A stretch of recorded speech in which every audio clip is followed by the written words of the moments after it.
T'arrives à faire ça toi? Hola. Hola. Hola. Hola. Hola. Hola. Hola. Je me suis rendu compte qu'il y a 2-3 trucs que seules les personnes aguerries savent faire avec leur corps. Et bien évidemment, je me suis sentie obligée de partager ça avec vous. Donc on va partir sur un système de points, comme ça on pourra jouer à qui a la plus grosse capacité à manier son corps. Bien sûr. Numéro 1, les mains. On va faire une petite expérience très simple, il s'agit de joindre ses mains et de baisser ses majeurs. À partir de là, tes pouces bougent normalement, tes index aussi, tes auriculaires également. Il est juste impossible de bouger ses annulaires. Ils sont bloqués. Sache que si tu n'y arrives pas non plus, c'est normal. C'est une histoire de tendon en gros, parce que chaque doigt a son propre tendon, sauf le majeur et l'annulaire. Voilà, donc si tu ne bouges pas ton majeur, c'est difficile de bouger son annulaire.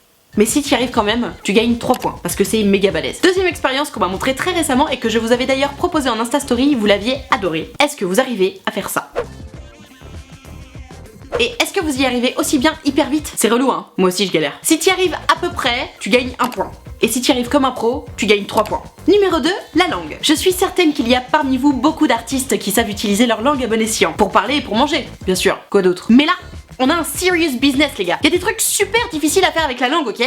Pas le temps de niaiser. Déjà, ça. Alors oui, c'est vrai que moi j'y arrive, mais tout le monde n'y arrive pas. Un point si tu sais le faire. Ensuite, tourner sa langue, comme ceci. Alors pareil, moi j'y arrive, mais ce n'est pas évident pour tout le monde, donc un point de plus si tu y arrives également. Et le saint graal à faire avec ta langue, c'est ça.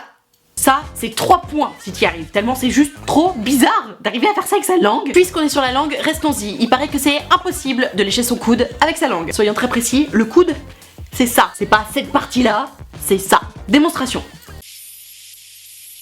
Effectivement, c'est impossible. 4 points si tu y arrives. Et dernière expérience avec la langue pour en terminer enfin. Il est très difficile de toucher son nez ou son menton avec sa langue. Je n'essaierai même pas de vous montrer parce que de toute façon, je sais que je n'y arrive pas. Et vous connaissant, je sais déjà que j'assumerai pas les captures d'écran sur Twitter. Si tu arrives à toucher ton nez ou ton menton avec ta langue, tu gagnes 1 point. Si tu arrives à toucher ton nez et ton menton avec ta langue, tu gagnes 3 points. Norage. Numéro 3, le nez. Sachez qu'il est absolument impossible de respirer et d'avaler en même temps. Je vous laisse essayer. Pour éviter toute tricherie, je propose 1000 points à celui qui dit qu'il y arrive. Déjà parce que comme ça, on saura où sont les mythos, et en plus, ils vivront pas très longtemps parce qu'en principe, si tu respires et que tu avales en même temps, tu t'étouffes. Voilà.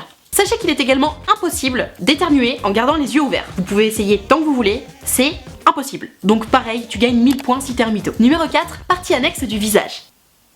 T'arrives à faire ça? Si oui, tu gagnes 1 point. Et si tu y arrives avec les deux séparément, ça fait 3 points. J'allais vous montrer comment on fait, mais je ne sais pas le faire. Ensuite, je voulais juste vous dire, les gens qui bougent leurs oreilles, vous êtes des mutants. Comment vous faites? Ça a ruiné mes cours de récré quand j'étais en maternelle de pas savoir faire ça, vous comprenez? Ça m'énerve, hein. Mais je suis fair play. 3 points si tu y arrives. Numéro 5, je t'adresse. Tu prends tes deux doigts, t'en fais tourner un dans un sens, et l'autre dans l'autre. 3 points si tu y arrives. Voilà, donc perso ça me fait 8 points sur 2028, je trouve que c'est un très bon score. N'hésite pas à me donner ton score dans les commentaires et je veux bien que tu rajoutes ton âge s'il te plaît, comme ça je peux faire des statistiques. Parce que oui, de temps en temps je fais des statistiques pour moi-même, que je pourrais vous partager d'ailleurs si ça vous intéresse. Tu peux aussi t'abonner à cette chaîne YouTube en cliquant sur la cloche, c'est très important. Tu peux me suivre sur Facebook, sur Twitter, sur Instagram, tu peux regarder mes autres vidéos. Et moi je te dis à la semaine prochaine, vendredi 18h. Je vous aime.